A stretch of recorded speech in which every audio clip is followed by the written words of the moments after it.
Friday. I'm so tired. I just got back from visiting Maggie in LA the past couple of weeks. I've been out there and I hadn't seen her in a whole year, which is the longest I've ever gone. So needless to say, I was so happy to see her and be in LA. She's been living in LA out on the West Coast. She's been out on the West Coast for almost 9 years now. She went to college at California College of the Arts for photography. And then after that, she decided to stay and start her career in LA.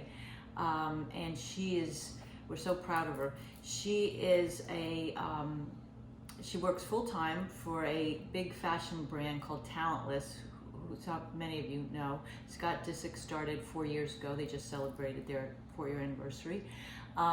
She works as a creative and doing photography and social media and influencer relations for them, and she loves it. And she also still continues her freelance work. She freelances as a photographer for commercial and brands and lifestyle, and she also freelances as a model. And she has a perfect size 6 foot, so she does a lot of shoe modeling for like Steve Madden and Tommy Hilfiger and Sigurdsson Morrison and Guess, Bed Stew, to name a few. So that little foot is really making her some money. Anyway, Patty and I are, needless to say, very proud of her for making her own way in the world, pursuing her passion, making a living at it, living independently.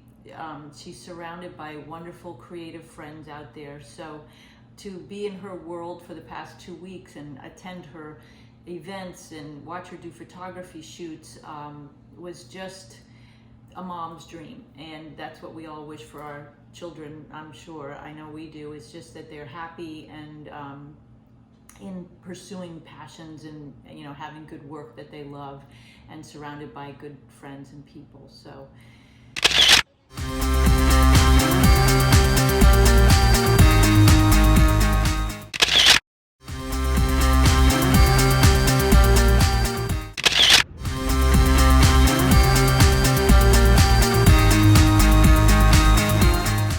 I almost forgot. Oh my God.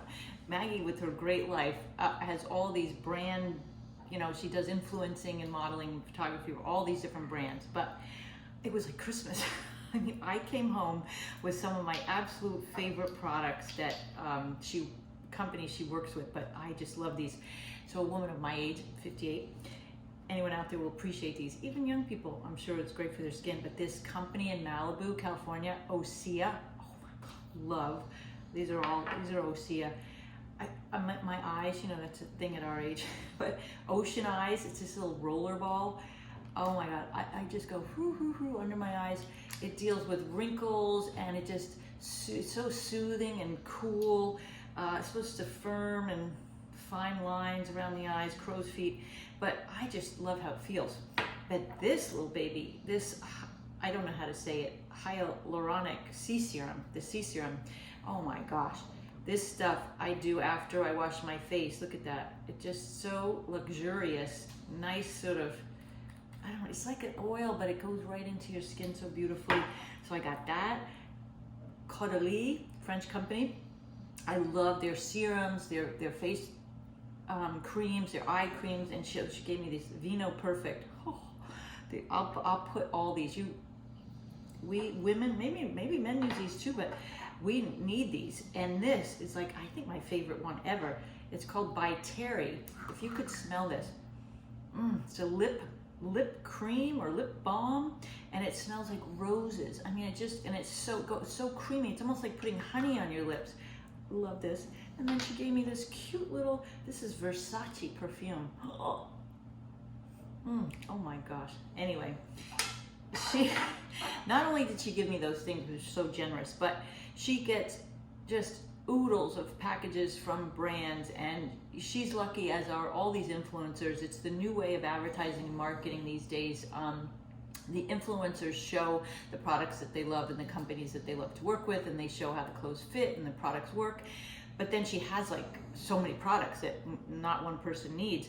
So while I was out there, a thing I like to do with her, we bagged up over 10 bags of gorgeous, basically brand new, some with tags on, clothing and shoes and sweaters and coats and sneakers and whatnot, and we sent them over to the downtown LA women's shelter, and they were over the moon, and that's going to be a regular thing for Maggie. Of course, she saves lots of the beautiful clothes that she loves to wear, but you know, one person can only wear so much, so it's nice to donate that to people that really need them. So that was a nice project that we did together, and satisfying. It was so nice. I'm back in Miami now, but while I was out there, you know, one of the things I love to do, and what this segment is all about, is going to be, you know, cooking with family, passing down recipes, sharing skills and techniques in the kitchen, as well as sharing life. You know, I never stop doing that. Love to chat about life. But while I was out there, I taught them how to do a spatchcock chicken, and we had a lovely fun meal that night. I had hoped, although it didn't happen, I had hoped to do gnocchi with Maggie, because we love gnocchi, but that's what we're going to do today. We're going to be filming how to make my homemade gnocchi, and then, you know, the beauty of this, what I love about YouTube, is that now it's out there, not just for everyone, but for Maggie, and when I'm past, she'll have all family recipes, and can always look back on it. So it's kind of a time capsule, and that's why I love doing it so much. So let's get right to the gnocchi. Gnocchi is one of my favorite meals when I'm seeking comfort and coziness, maybe after a busy or stressful week. And it's actually one of the simplest and easiest foods to make, and requires 2 or 3 ingredients and virtually no time. But it delivers the love and deliciousness that I crave from a meal like that. And it uses the humble potato, which I love. So Maggie has also acquired my love of gnocchi. I believe I passed that down to her. So it's with a full heart, after being out there and visiting and just, you know, loving being with her in her life, that today's episode I dedicate to Maggie while we virtually make the gnocchi together. Hi. Today we're making one of my favorite comfort meals, potato gnocchi, with the humble russet potato. I find russets are one of the best ones to use for gnocchi. Starchiness, they dry out nicely, so they make a nice firm texture, but still fluffy. Russet. So first I want to start by telling you that last night, to save time, this is a thing that I like to do with almost all my cooking if I can. Try to do it in steps so it's not overwhelming. Gnocchi should be a very simple, fast meal. So last night, before I went to bed, I did the baking part of the gnocchi. So here I have 3 already baked roasted potatoes, and then there's one I'll show you how I peeled it. I saved one for you all so we can see how to peel it. Very simple too, but just so you know. So today we're going to start with our 4 roasted potatoes, which I did last night, and all the recipe, ingredients, cooking time, etc. will be in the description below, so don't worry about writing things down. But I just find it simplifies my life to do like a step like the roasting. Why waste that hour today when we can just be making our gnocchi? So we have our 4 russet potatoes, which is good for about 2 people, possibly 3. With 2 people, we'll have a few extra gnocchi to freeze. 1 cup of flour, just all-purpose flour. 1 egg that we will lightly whisk. Salt and pepper to go in the flour. And I haven't done this before, so we're gonna do a little trial and error, but I think it's gonna be good. I generally make my gnocchi without ricotta cheese, but today we're gonna try and add a little ricotta because I think it's gonna give it a little nice flavor and creaminess to it. So usually I just use potato and the flour and the egg. I find the egg, some people don't even use egg. You could just do flour and the potato and salt and pepper, but the egg does bind the dough together nicely, I find. So that's the recipe that I'm going to be sharing today. So let's get to it. First I'm going to show you, I roasted these potatoes in foil last night at 450 it took about an hour. These are sort of medium large potatoes. And while they were still warm, I let them cool a little bit so I didn't hurt my fingers. But while they were still warm, it's easier to get the skin off. So all I did last night, which I'll do right now, I took a little spoon, and while they were warm, it kind of peeled right off really easy. It's a little stickier today, but it's fine. And it's a little messy. The skin comes right off. So just sort of graze it. You don't want to, I don't want to take too much potato off, you know, because that's the good stuff. So just sort of get in there and graze it. And I might speed through this section because I just wanted to show you. And I kind of scraped at it too. You don't have to be precious. You know, you just want to get the skin off and don't be all day about it. And especially because you got to do 4, you know. So anyway, this part will speed right through. Put your hands in there. Clean hands, best tool. And it is a little harder to get off when they're cooler. So do it while they're warmish. But it's still coming off, no big deal, just a little sticky. And who cares if there's a little tiny fleck of, the skin is so good. But because these are so fluffy and nice, if you had too much skin in there, it'd make them a little bit tougher. But I personally like, I like things pretty rustic. Okay, almost done. See, this is also the beauty of doing things the night before, because this is just messy prep work that you don't want to mess with and spend all day making gnocchi. And isn't it nice to know that you have pre-baked potatoes just sitting in your fridge? There we go, done.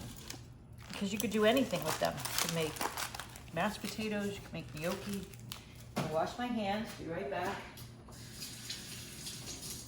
Okay. Now the fun part. Okay, so we have our 4 nicely roasted, a bit dry. You want them to be dry and not, you know, wet potatoes, because that makes a better gnocchi. Dry is best. And if you were to boil these potatoes, there would be that extra moisture in them, so you'd have to add extra flour. So that's another reason I like to roast them and dry them out a bit. Now we're going to use this fun little tool, and believe me, you don't need this, but this is a potato ricer, and I love my potato ricer. You could do this just with a fork, which I have. So inside the potato ricer, I just want to show you, it comes with different size holes. I have made the mistake to forget to take them out, so I have 2 on top of each other, and I wonder, why isn't the potatoes going through? Because I forgot to take out the extra one. So now we're going to use a little bit of the larger hole. And you know what? I just bought a potato ricer from Maggie out in LA and had 3 settings. Mine only has 2. I probably lost one, but this one's fine. If you didn't have this, just use your fork to fluff them up. But watch how fluffy the beauty of this is. And it doesn't cost much, this little tool, little gadget. So what you're going to do to use the potato ricer, we're going to start, cut these into about like a quarter. Cut your potatoes into quarters. I'm going to be working right here, right on the counter, nice clean counter.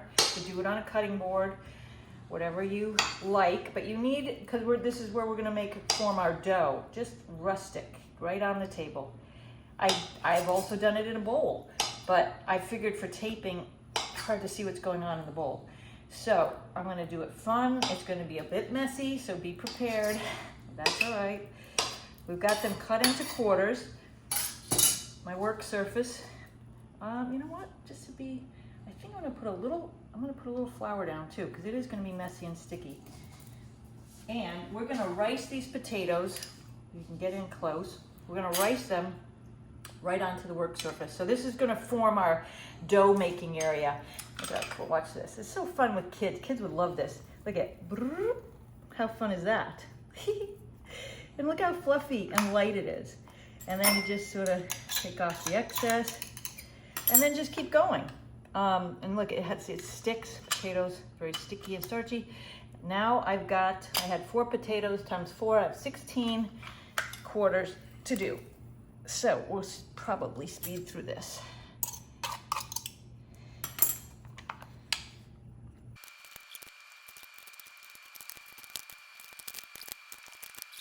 Okay, we're done with our fun ricer, but do you see how gorgeous? Look at how dry and fluffy our riced potato turned out. So perfect for mashed potatoes as well. But good investment. Okay, so now what we're gonna do is on top of our mound of riced potatoes, we're going to take one lightly beaten egg, and we're going to just drizzle it over the mound of, we're starting to make our dough. You don't have to, just a little bit.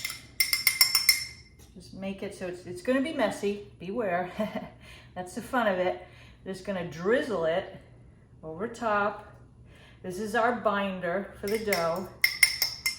Okay, and I'm going to mix that around a bit before I put the flour on. Next, we're going to add the flour, which we will season with salt and pepper.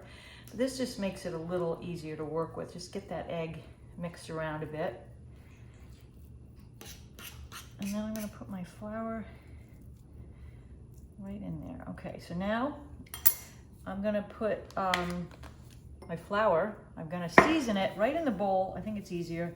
It's about a teaspoon of sea salt and about a half a teaspoon of pepper. I'm a pepper monkey, so if I go over half a teaspoon, so be it. But I'll also pepper my final meal when it's cooked. I love pepper. I don't know why that is. Anyway, it looks pretty too in the gnocchi to have the flakes. Then just season, just stir up the flour so it's all nicely seasoned with the salt and pepper.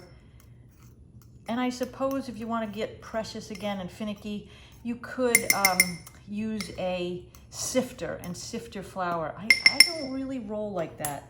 So I'm just gonna put this is 1 cup of flour going over our 4 riced potatoes.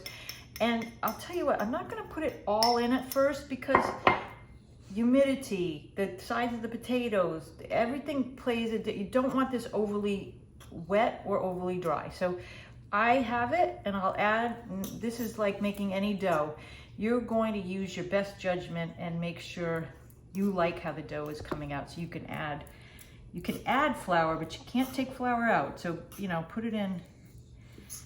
Here's where it gets messy, but I'm gonna use this. I have a bench scraper, which I use for my sourdough. I'm gonna use that in a second. I think I'm gonna keep on mixing the flour in a bit.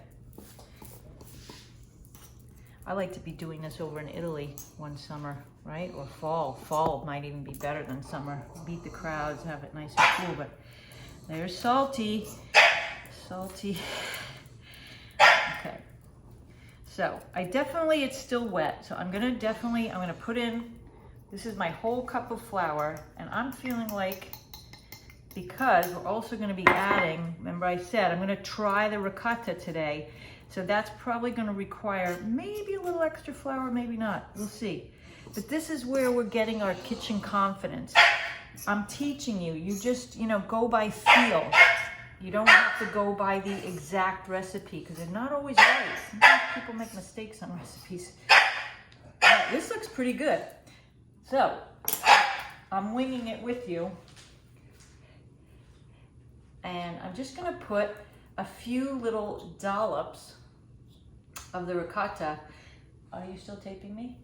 Okay, we're still taping. Salty's a little bit unruly these days. I put like 2 teaspoons. I don't want to overdo it because I haven't done the ricotta before. I think that's gonna be okay, and I'm gonna see how my dough feels. So I'm just gonna work it in a bit, but then I'm gonna use my bench scraper and start pulling the dough together. Okay, I'm gonna need you for a close-up. My close-up. Mr. DeVille, ready? Okay, this is what I want you to see, the messy work, but this is how we combine the dough. Take your bench scraper and just start gently. You don't wanna overwork your gnocchi dough because it'll get dry and tough, and we want those fluffy, airy, puffy, delicious gnocchi. This is really coming together already nicely. Do you see how it's already sticking together? That's telling me that I have pretty close to the right amount of flour. So once we get this not in a crumbly stage, I'll use my hands, but this was not as messy as I thought. It could have been worse. It can always be worse. But look at this, feels so good. And that, again, I think is the beauty of doing those potatoes and letting them dry out more overnight. This is really coming together. So what I'm gonna do now, the rest of the way, I'm gonna flour my work surface here. Whoops, okay, I need some flour. So you're using more than a cup of flour because I need some too, and you're gonna need some more when you roll out the dough logs, but here we go. So take your dough and flip it right into that flour. Look how gorgeous. Oh, I love working with doughs. This potato dough, bread dough, pastry dough, any dough. Oh, it feels good. Let's get some of that. Let's just do a little old-fashioned kneading, but again, don't overdo it, just gently. Just till it feels like you've got the flour and the egg and the ricotta, and it feels like it's getting a little wet again. I'll put a little more flour in there. Use the back of my hand. It feels good though, it feels really good. And this is not like, this is not a pie dough. Patty's eating the little flyaways because it's so good. Who doesn't love baked potatoes? Look at this, is feeling great. And it's going to be a little bit on the moist side. You're not looking for pie dough, like I said, because we're gonna sprinkle a lot of flour out onto the work surface when we make our logs. You'll see what I mean in just a minute. This is feeling good. Let's just do a little more like that. And I think that's the final one. Really good. You see how it's come together nicely, but it's not overly stiff. It's still beautiful feeling. Let's get some of that flour in.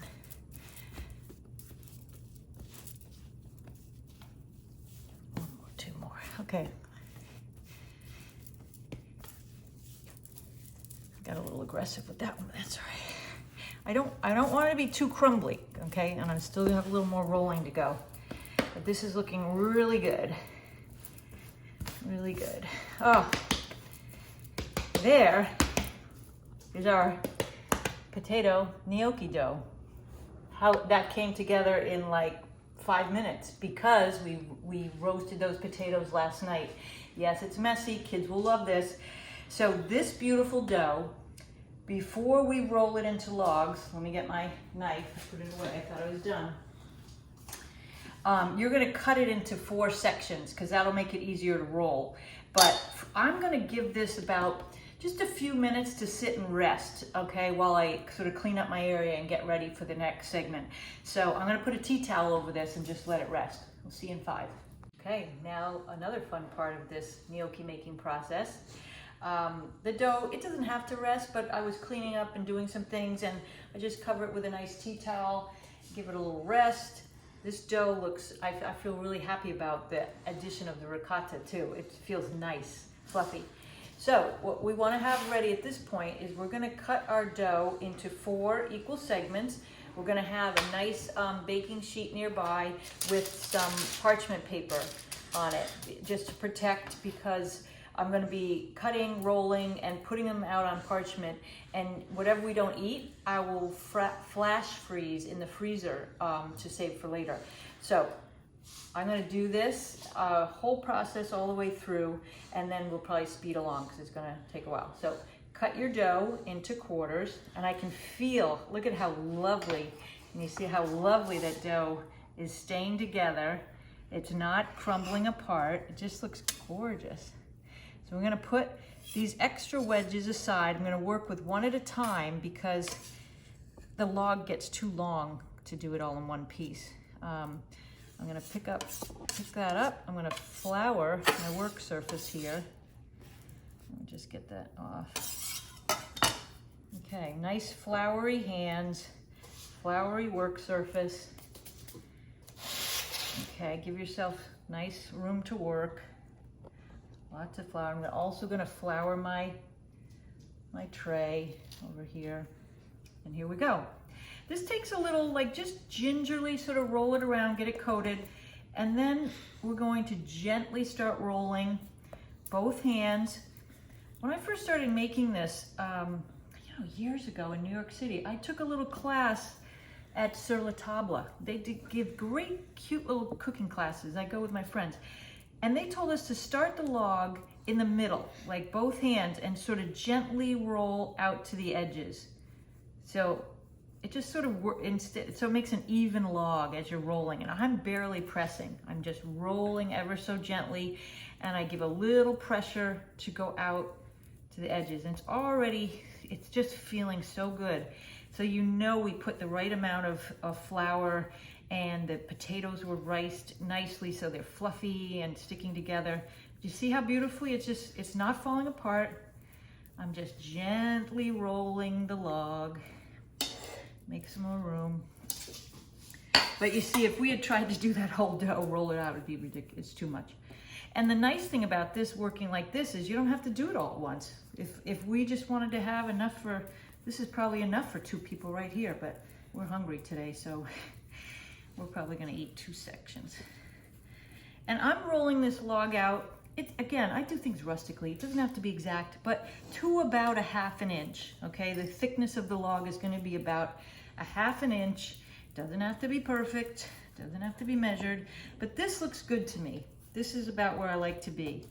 So now the fun part is we're gonna cut it. We're gonna cut the log into about 1 inch segments. I don't know, what is that? About an inch. We cut, this is fun.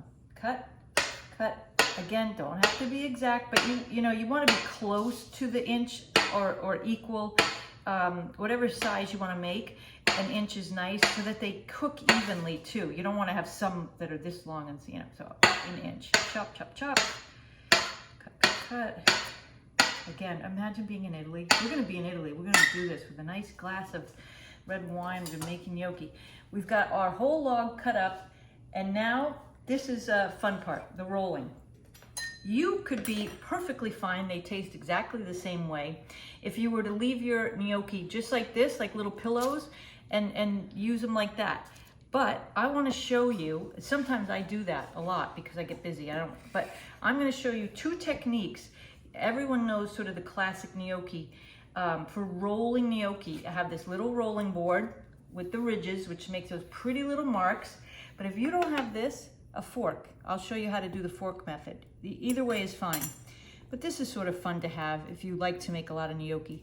So you're gonna put your gnocchi on the board, a little flour. You're gonna press down with your thumb with some confidence and roll it. You see how it's rolled? And look at those nice marks. And then just place it. Now we've got we've got about 20 more pieces to go.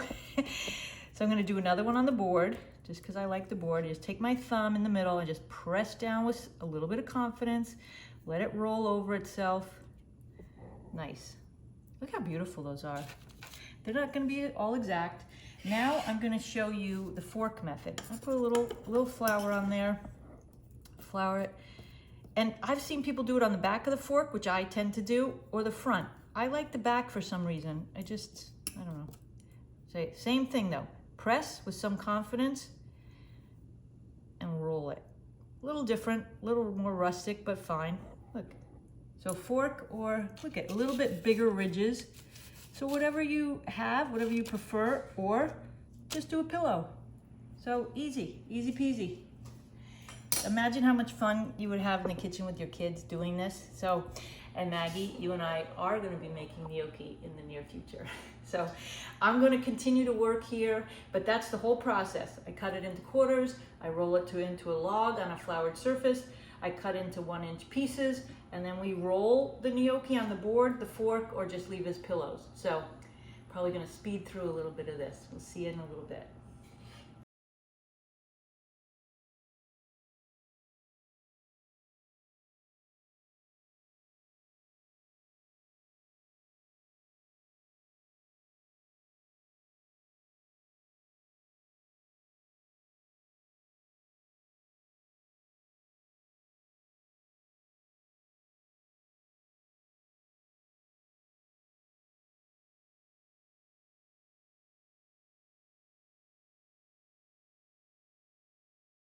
Okay, look what we've done in just a matter of minutes. 4 potatoes, not even large, 4 medium large-ish potatoes made 80 pieces of gnocchi. So on average, I like to eat at least 10 pieces. So you're looking at an 8 person dinner party right here on 4 potatoes. You talk about home economics. So this is the beauty of this. We've done all this work. I am going to freeze an entire tray. I'm going to flash freeze it for like 20 minutes, and they're going to be solid and hard. And then I'm going to transfer the little frozen gnocchis into a Ziploc baggie, and probably in the next couple of weeks we'll eat them. But that's perfect. You might as well, you're making a mess, you might as well do it all at once. But Patty and I are going to feast on, we will not eat all of this. We'll probably eat half of this, so I'll have more to freeze. But we're going to be making a nice lunch today, and the next step I'm going to show you is going to be over at the stove. I'm going to start boiling the water, but while I'm boiling the water, I'm going to be making our sauce for the gnocchi. There's so many sauces you could make. But today I wanted to make the brown butter sage sauce with a little lemon. I think that's going to be lovely with these. Another favorite of mine, if you've done all this homemade, you know, from scratch work, you could make a homemade sauce, or I love Rayo's. So this is one of my go-to, the vodka sauce or the marinara or the spicy arrabbiata. These sauces pair well with the gnocchi. So on a night that you're busy, you don't want to make a whole sauce from scratch, you just do that. Today we're going to go with the brown butter sage sauce. I'm going to cut some sage from our sky garden, and we're going to eat outside. So how nice is that? Okay, the sauce I told you we're making is the brown butter sage sauce. So here in Miami I have what I call my sky garden. We're up on the 42nd floor up in the sky, but I'm still able to grow herbs and lemons and greens. So here's my little sage plant, and I'm just gonna take, I'm gonna prune it a little, and we're gonna use these leaves are gonna saute in the brown butter. A little more, that's gonna be just enough. And then we're gonna eat out here and look at South Beach, so nice. So come on in and we'll make the brown butter sage sauce. Okay, we are so close to eating now. I'm starving. Brown butter sage sauce with a little lemon and maybe a little kick of my apple cider vinegar. We're gonna turn on, get your salted boiling water going at the same time, because that's gonna take a few minutes, or at least, because it's a lot of water for all that gnocchi. You know, you're gonna give it a healthy salting, flavor up those gnocchis. That's good. We're gonna get that boiling while we start our brown butter sauce. And brown butter is not, you know, it's going to take probably almost 10 minutes to get to that brown nutty stage. I have it on medium high. I know it looks like a lot of butter. It is a lot of butter. But it's going to melt down so far that we need that much. So let's just get that, keep rolling, get that melting down, and I'm going to tell you. Okay. All right, so with brown butter, the trick is that you have to get well past the yellow melting stage and get the, I guess it's the milk solids cook out, and then the butter starts to turn brown and nutty, and it gives it a really different flavor, which I happen to love, especially with gnocchi. I think it's a lovely quick sauce to make. And then at a certain point when the butter's all melted, I'll put the sage in, and then we'll come back. So we'll be back in a few to finish off the brown butter sauce.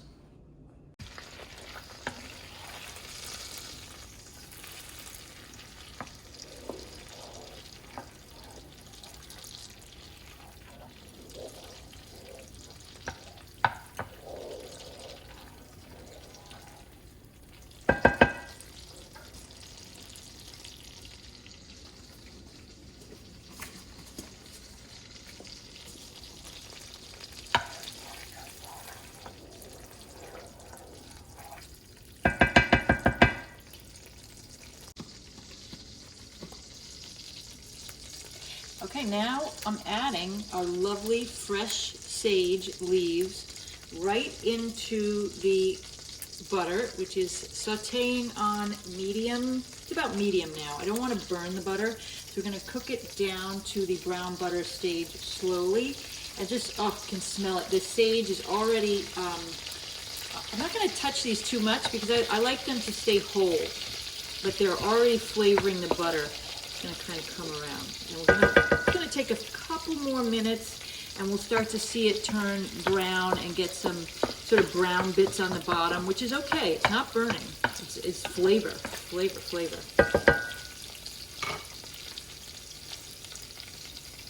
Okay, now get close in here and you can see the brown. I'm gonna actually turn it down to low so it doesn't burn. That is the flavor. And I thought maybe more of the foam would burn off or cook off, but it doesn't really matter. I taste it, it's delicious. I'm gonna add some of our lemons from the Sky Garden because I love lemons. Woo. Get back a bit.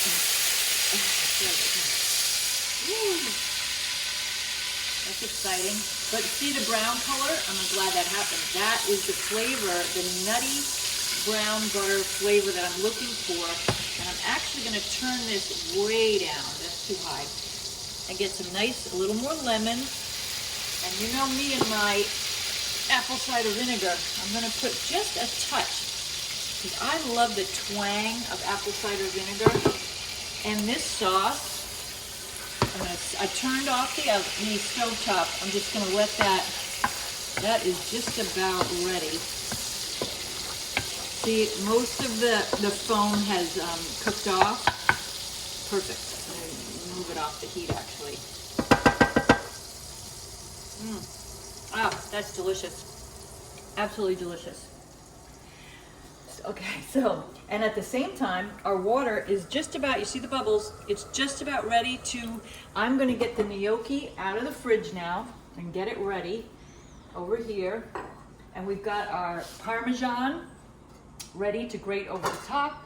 You could also use grated Parm. I'm not a Parm snob, but I'm gonna use this today. So while we were cooking the brown butter sauce, I decided to keep my gnocchi in the fridge, just to keep it together and not let it get too hot. It's hot in Miami. Keep its shape and stay cool so that now these are ready to go in the water and they're nice and, they're not soggy. Oh, this is exciting. Okay, so what I want to have ready is something, because these cook so fast. This looks good. It's got a nice heavy boil. Our sauce is now ready. So we're gonna go in with the gnocchi. This is too much, I think, all at once. So I'm gonna put in about 20 pieces, 24 pieces for Patty and I. Just careful that it's hot. Just put them in a couple at a time. You don't want to dump the whole thing in at once. Oh, it's hot. I'll come over here. And I'm gonna give it a little swirl because I don't want them to stick together, but they're quickly gonna float to the top. And as soon as they start floating up to the top, you know that they're basically done. So let me get my little stirrer. I'll put a few more in. I'm hungry, I know you are too, but I'd like to cook this whole thing up. Okay, and I'm just gonna gently, I'm just gently pushing them so they don't stick together in there and form a clump, but they're not. I can feel it. Now let's just give them probably only take not even a minute, and we'll watch those come up. I probably could have had the boiling water a little bit more boiling. I'm even gonna throw in a couple more because we're so hungry. That's good. Let me get those out of the way. And we've got our plates ready and our Parmesan. So fast. Let's give it a little. They're starting, I can see them starting to swell up, but look at it, can you get in there closely? They're holding together so beautifully. That tells us we made the dough right. So while we have a minute or so, these gnocchi, they're really like little potato dumplings and could be used in soups, stews, as a side dish. But I like them as a main course, but there's so many uses and they're just so yummy and comforting. So don't limit yourself to just, the regular gnocchi. I also wanted to mention, we made potato gnocchi. Two of my really favorite gnocchis to make, which we'll make in another episode, are beet gnocchi and sweet potato gnocchi or pumpkin gnocchi. Delicious and colorful and so nice in the fall. And they also pair well with the brown butter sage sauce. So we'll make those in an upcoming episode. So, okay, let's just give it a second. Make sure these are cooked all the way through. I put a lot in there, but they're already I can start to see them starting to lift.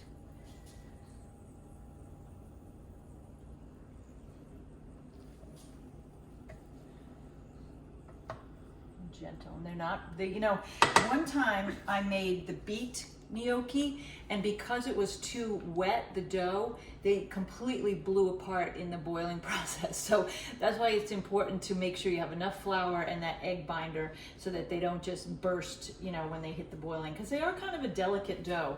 But I could tell, as I said in the taping, while making the dough, it shaped up and it kept its form so nicely. So I know these are going to be successful. And they're almost ready. They're starting to float. Some people will take them right out of the hot water and put them into boiling water to kind of shock them, to stop them, but we're eating right away, so I'm going to forego that stage. We're gonna take them out of the boiling water and put them right into our yummy brown butter sauce.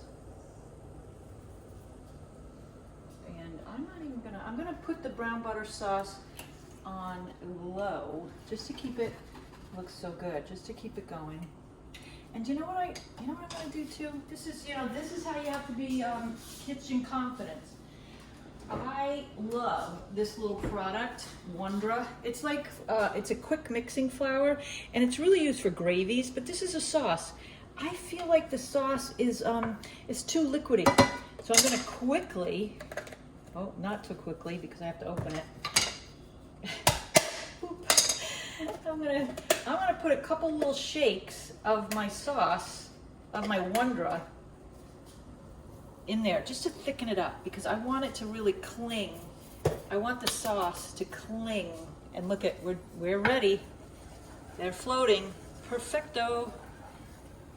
I just want a little thicker. Oh, this looks better already. Kitchen confidence. Don't be afraid if you see something you don't like. Just change it up. You know what to do. I love that Wondra. Okay, we're ready. I'm gonna turn off the gnocchi. You know what I'm gonna do? I have a tool. Now I'm just gonna do it like this. Ready? I have a bigger tool. I'm gonna get it because that's too slow. I'm gonna do a big giant scoop because when they're ready, they're ready. Watch this. This is perfect. Oh, look at that.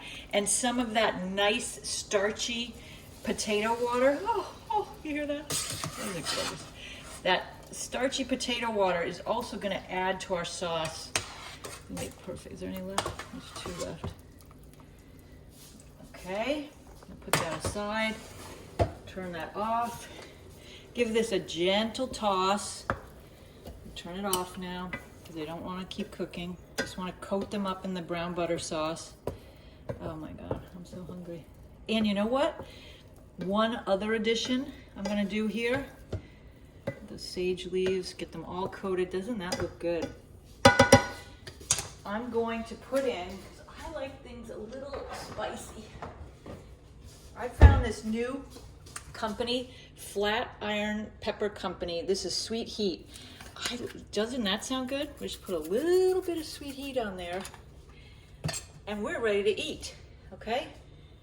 I'm gonna serve them right up. Our plate's ready. It's always nice to have everything kind of out and ready. Oh, and honestly, we could have probably eaten all that whole batch, but these are filling. These are very filling.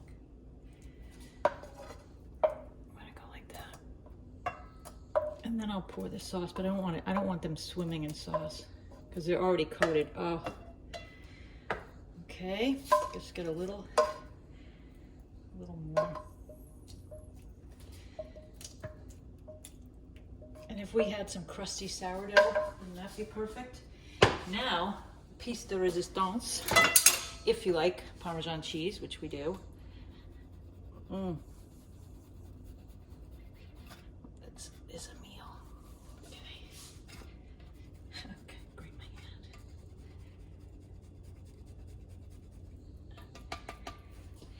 hand. Okay. How does that look? Smells delicious. Okay, ready to eat. See? Okay, oh my God, it didn't really take that long to come together, and it's so satisfying and so delicious.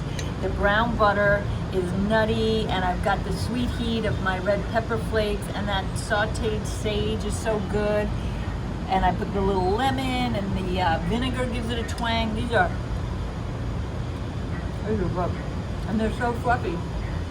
That ricotta, that's gonna go in my regular recipe. They're creamy and fluffy.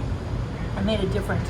And they're bound, the dough bound together nicely. So you see how they held up, nothing blew apart. This is a great meal. Love our gnocchi. Cheers.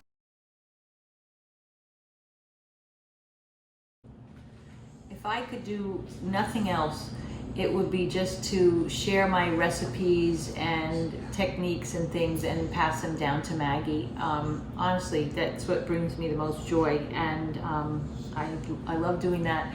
And it would give her something to sort of remember me and take into the future, and skills to have that she'll have her whole life to draw on.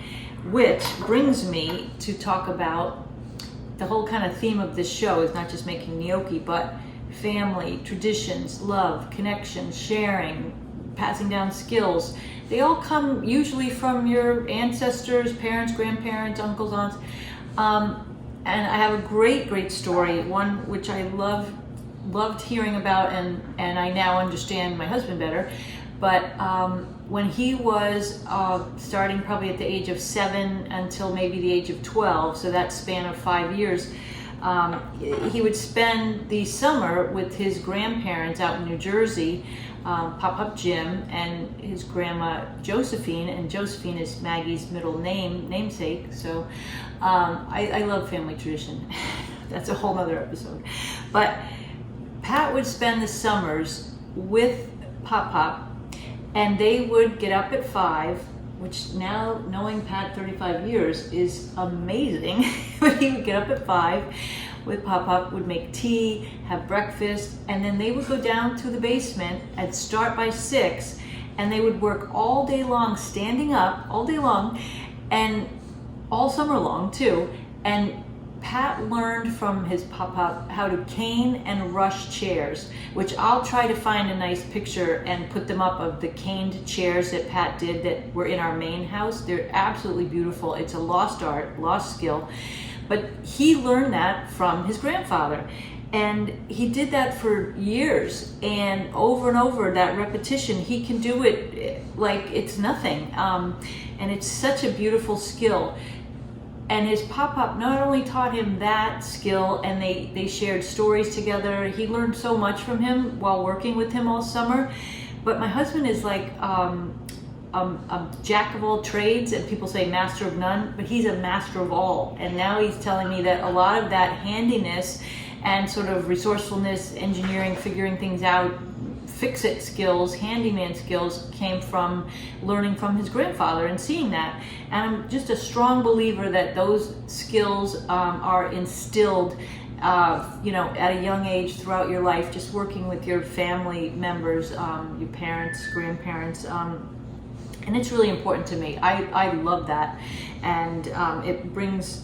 He was closer to his grandfather for that. Always loved him. Never forget those times they had together. So that's what the part of this YouTube is, just passing down recipes and skills, and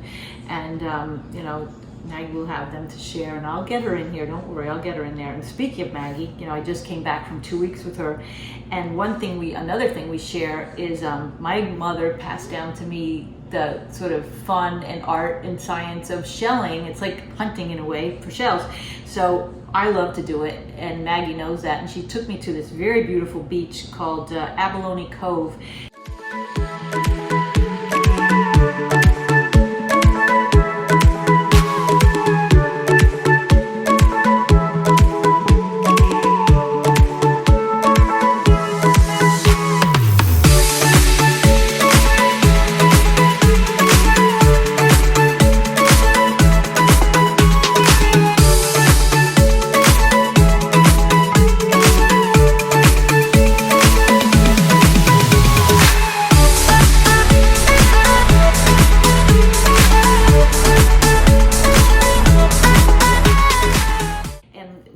found abalone. Look at the beautiful abalone shell. I hope you can see it. It's gorgeous, sort of opal opalescence inside, and the abalone, which is, people love to eat it out there, is in there. The snail part of it's in there, and these gorgeous rocks. Look at this shell. It's beautiful. But we just spent, you know, at least an hour. We had a long hike. It was probably a 6-mile hike along the coast and down to the beaches, and finding these gorgeous sea urchins. But not only finding them, these are all, I never take a live shell, by the way. But we spent just time just going in the tide pools and watching the life and activity and the gorgeous anemones and this purple sea urchins. I mean, I'll never forget that. Those are the kind of memories I cherish, and I just want to spend all my time doing those things now. So, again, the show, I hope you enjoyed it. I hope you'll make the gnocchi. Family, tradition, sharing skills, that's what it's all about. It brings everyone a lot of joy. Okay, remember what I talked about, the lost art of home economics? Why make one potato gnocchi when you could do 4? It's the same amount of work, same mess.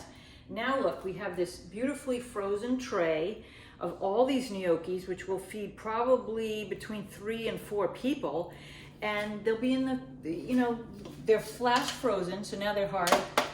That only took less than an hour, like 20 minutes, 30 minutes.